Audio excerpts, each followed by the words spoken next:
Hello, everybody. My name is Gaurav, and welcome to Super Negotiate. Today, I'm really excited to start something new. I'm going to be speaking with startups that are disrupting the procurement. As part of the episode 1, I'll be speaking to the founder of ProcureNord. ProcureNord is based out of Finland and doing fascinating work for the indirect procurement. Yano told me about his idea on master data management using hashtags, and it got me really excited how exactly his company is doing so. Without further ado, let's invite Yano and listen to his thought. Thank you, Yano. Thank you for joining in on our episode on the Super Negotiate. Item code classification and the indirect procurement has always been a really complex problem to solve because of the massive scale. And I understand that you have been doing it since many years already in the Finland and the European part of the world. Uh, Today, we would probably like to pick your brain on a couple of aspects, and maybe all of us can benefit from what you have learned so far with your firm on ProcureNode. I think you have been doing this successfully for many years. So let me start the first question of what's your experience about indirect procurement? What sort of challenges have you faced? Maybe you can help us with the recent learnings that you have said. Yeah, absolutely.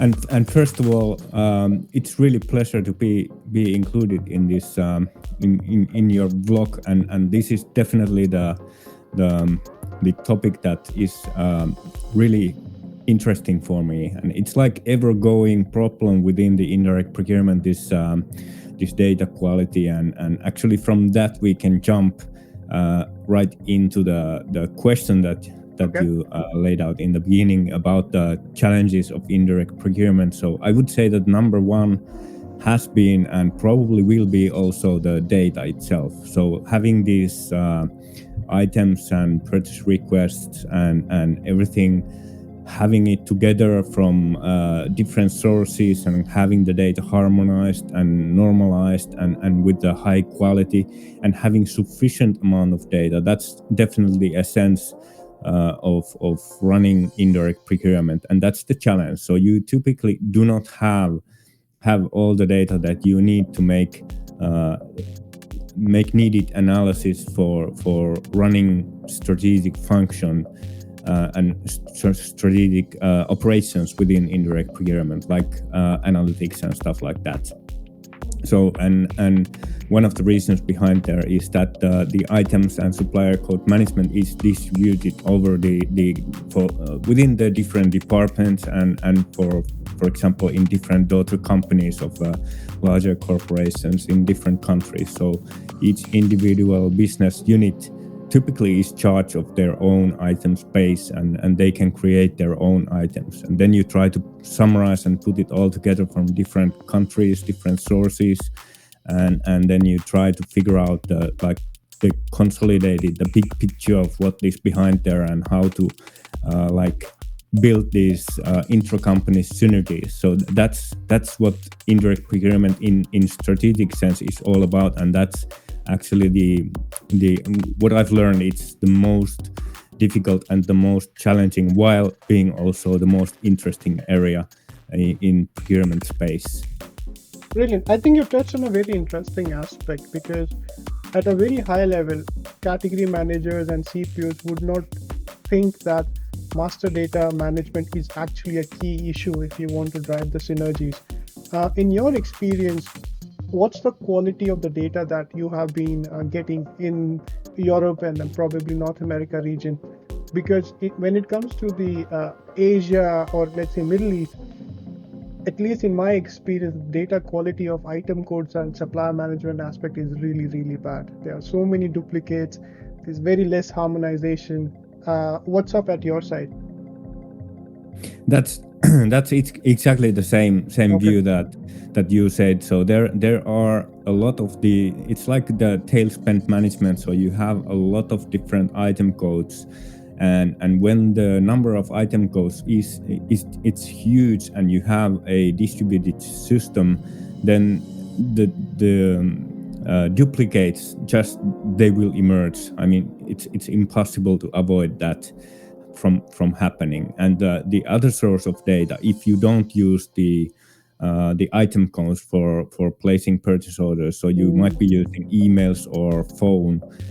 In that case, the only source of data is actually the what you can see from invoices, and invoices are dropped down into the account structure and cost center structure of companies, and those are all built to serve best the financing department. And actually, so that's one interesting point of view to the challenges of indirect procurement is that what is actually the area that you can control in your own space.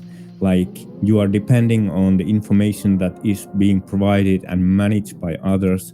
The stakeholders, they are usually on top of the budgets and requirement specifications, and also they have, in a way, they have already this kind of, I would say, the bias towards specific brands and suppliers that they prefer to use. And if you take their point of view to that, it's perfectly normal to have that, because they already have built a trust towards specific brands, suppliers, or solutions, and it's anything that is different from what they trust is a threat for them to perform at their work. Great. I believe ProcureNote started in 2021. So, and in this super niche area of solving the indirect category management challenges. When you're interacting with the firms or your clients, where exactly is the master data management sitting from ownership perspective today? Yeah, I would say that a lot of smaller companies, they are not yet introduced to any of their purchase to pay solutions. And especially within Europe and especially within Nordic countries, the purchase to pay solutions are not really that interesting for SMEs, because we have huge players here that are ruling out in the market, and they are aiming at enterprise level customers, and of course the problem is scaled up if the corporation, if the size of the company is bigger, then the problem is also bigger, and it's easier to access that market, because they're the people and CPOs, they really see and feel the pain. But smaller companies, when they are developing and they are growing, they are also gradually developing the problem. And along the way, for example, if we talk about growth companies, from SMA to large corporation, there's a huge span of different types of companies. And also the development phase of the problem is different in different maturity level of the company. And we are with ProcureNote, we are trying to aim the earlier stages where the problem is being developed and where this data problem is being noticed, and at that space it's easier to have and tailor a specific solution that is not that complex. It's simple and it's easy to use, and it still can be preliminary solution. It solves the problem within that space where we are focusing on. Great. So let's go under the hood of the ProcureNote technology. So today, how do you differentiate, or how do you actually solve the problem of the data classification? Because in my limited experience, I have heard of many companies using machine learning, AI, but it's not always accurate. There's huge amount of technology experts who classify them manually, and then it goes to actually real value use, because the accuracy is not there when the initial classification happens. How do you do it? Yeah, we have a bit different approach towards that one, and that's our aim is we are utilizing, especially in the early phases of the purchasing process. If we look at the whole process, we open up the process and we see the first step is recognition of requirement, and from system wise you start moving up the process by placing a purchase request, and this is the area where, according to our philosophy, we are aiming that this should be as simple as possible. So we are aiming that this requisitioning phase is based on the like information that is required and not required for the next phase. And the next phase is, of course, the approval stage. So there is a person who is in charge of the budget, or a boss of an employee is approving the purchasing request. Then what information they actually require to make the approval. So they don't necessarily require all the financial data that ERPs are expecting to have in the purchasing request, but we are trying to build and enrich the information within the process gradually. So approver sees what approver needs in order to make the decision whether he or she can say, yes, we move forward with this, or we will not be doing this right now. And the next stage, of course, is the purchasing part, where the purchasing is enriching the information with more detailed supplier information, and probably is running the RFQs and things like that. And there the information is enriched towards the stage that it's actual possible to send out the order. And an order needs to have a specific, not necessarily item, but definition, that when you send the order to seller, the seller has to know exactly what you are asking for. So that's the idea of enrichment. And the item code may or may not be involved in the order. It can be, for example, but it doesn't have to be there in the beginning. So the buyer has possibility to continue working with the free text, and the buyer can also categorize the free text purchase ticket, so to speak, and put some metadata behind there, so that the analytics phase will then be able to utilize the free text. So otherwise, if the danger of free text is actually there, that the data becomes a mess and you just can't work with that in the analytic phase. Absolutely spot on. I think it's important to have the flexibility, but in the background, the data has to be, using the metadata example that you said, needs to be classified automatically if it has to be put to use.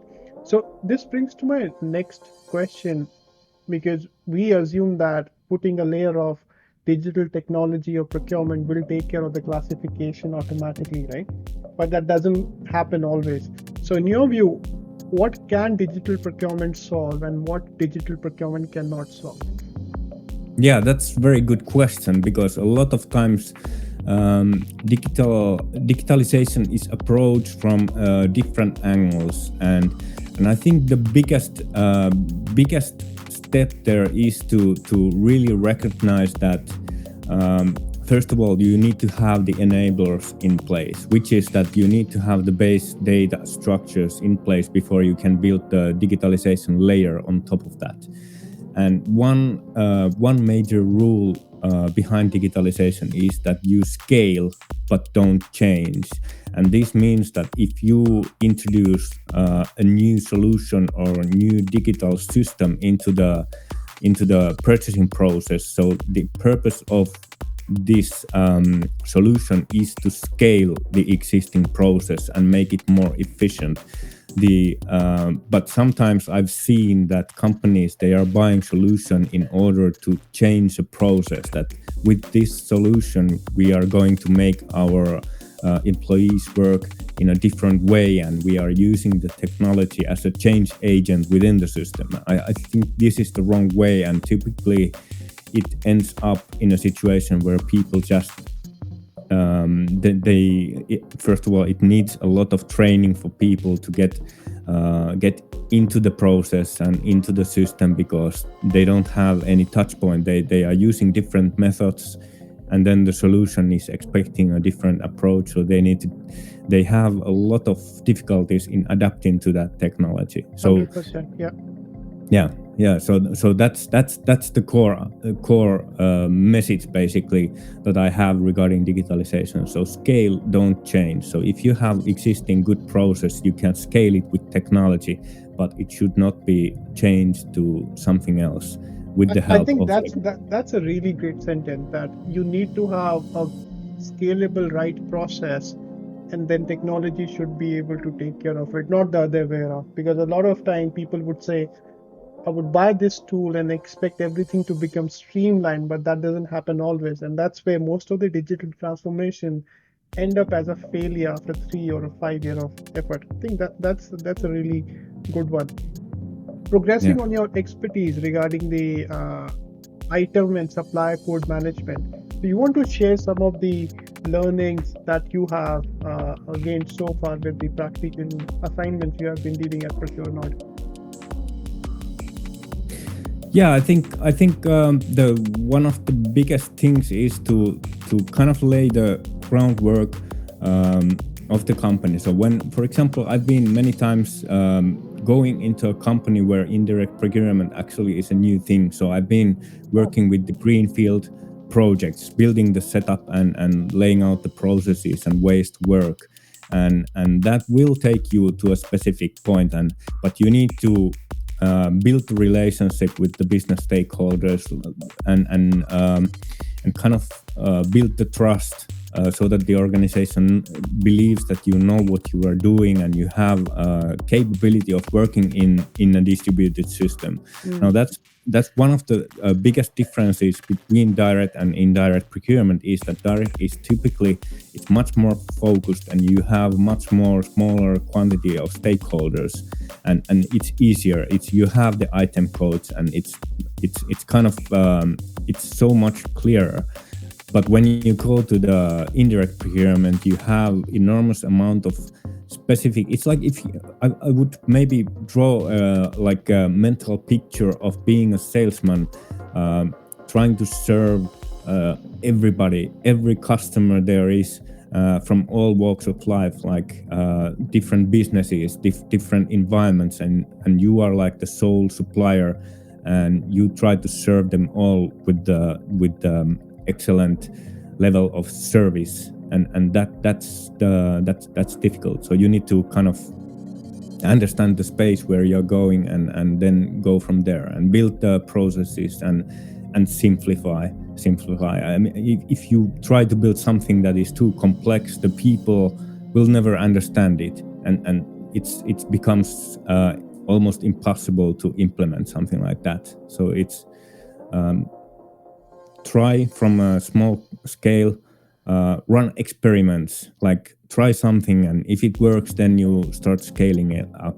So that's like a startup learning that I have, and I just love that approach. It's beautiful. So you build an environment where you can test your assumptions and your ideas in a small scale that doesn't really harm the business, but you can learn from the experiment. And then if that works and it proves to be successful, then you can start scaling it up. But you run these small iteration rounds and tests on different things, and then you go from there. So it's then you can actually move forward in a space where you don't exactly know what's happening. And whenever you are entering the greenfield environment, that's the space. So you don't know what to expect. So you have to run these small tests and learn from each like test.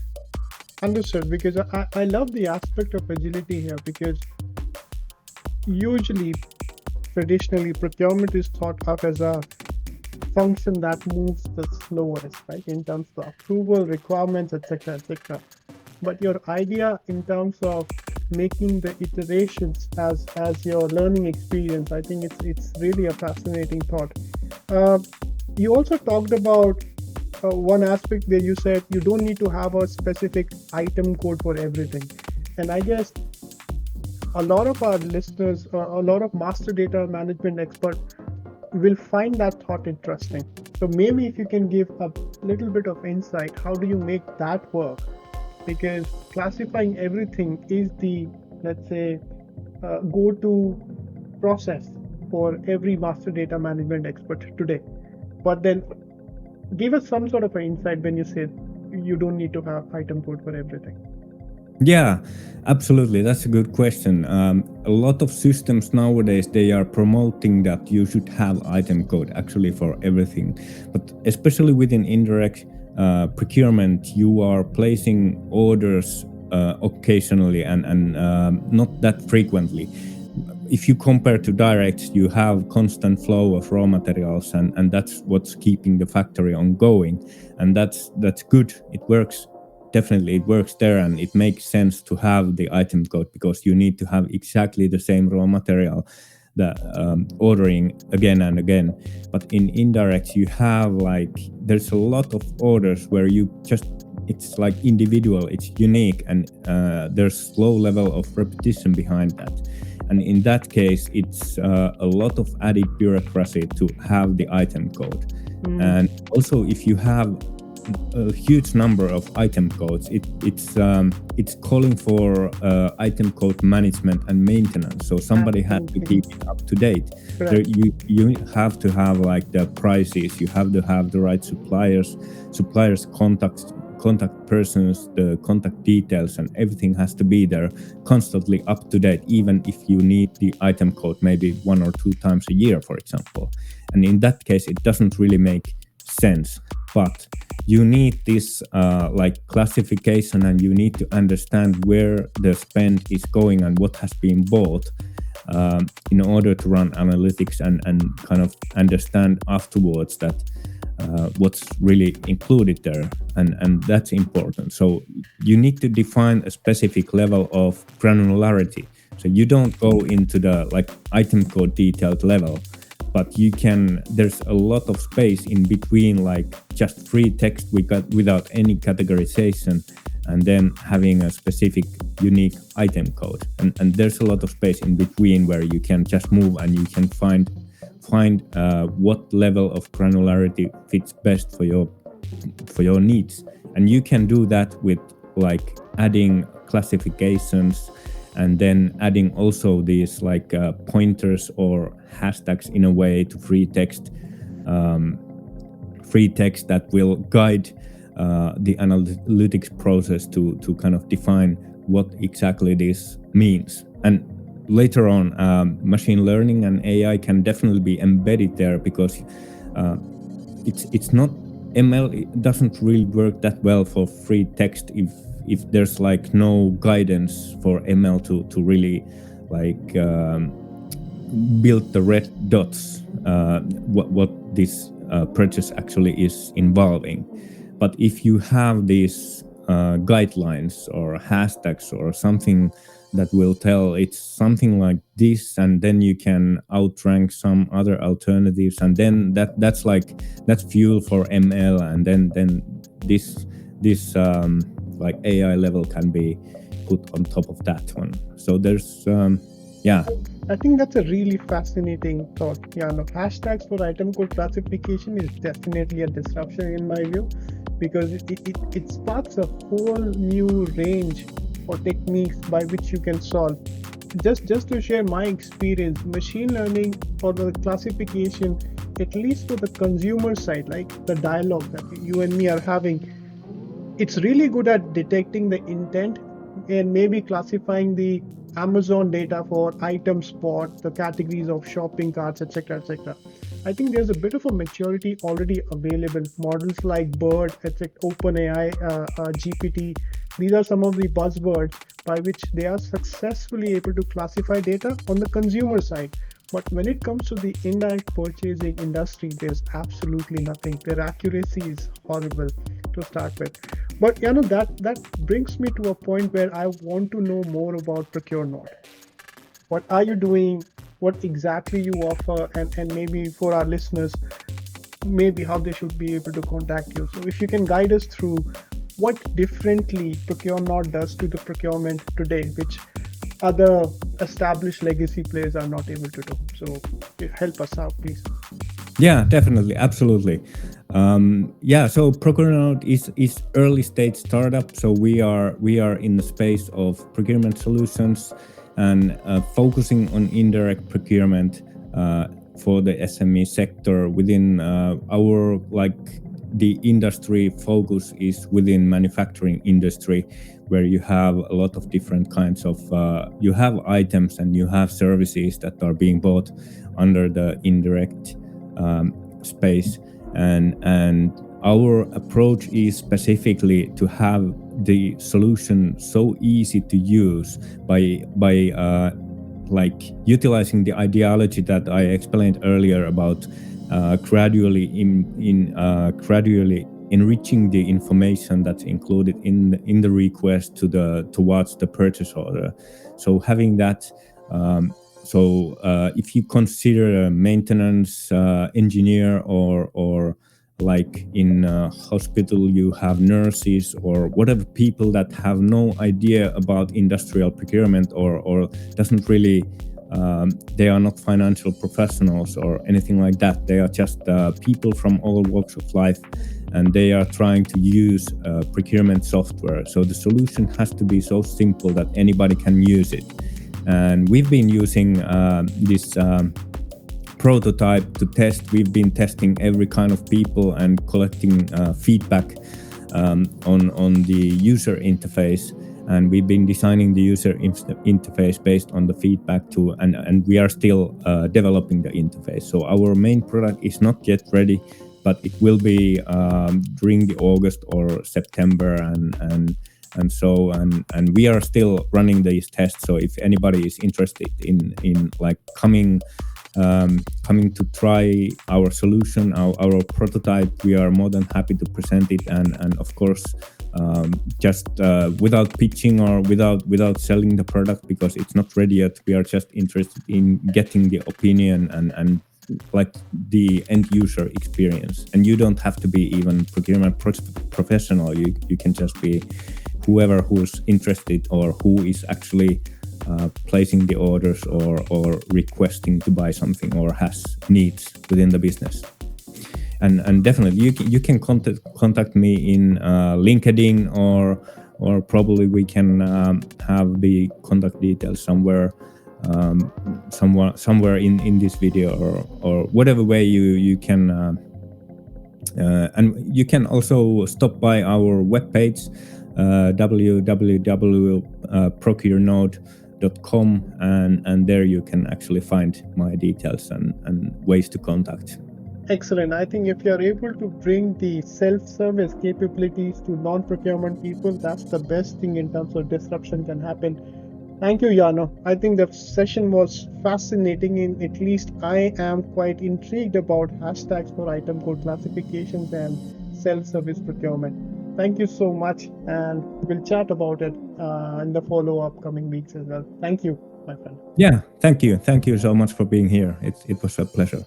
Thank you so much. Wasn't that fascinating? Hashtag for master data management and item code classification?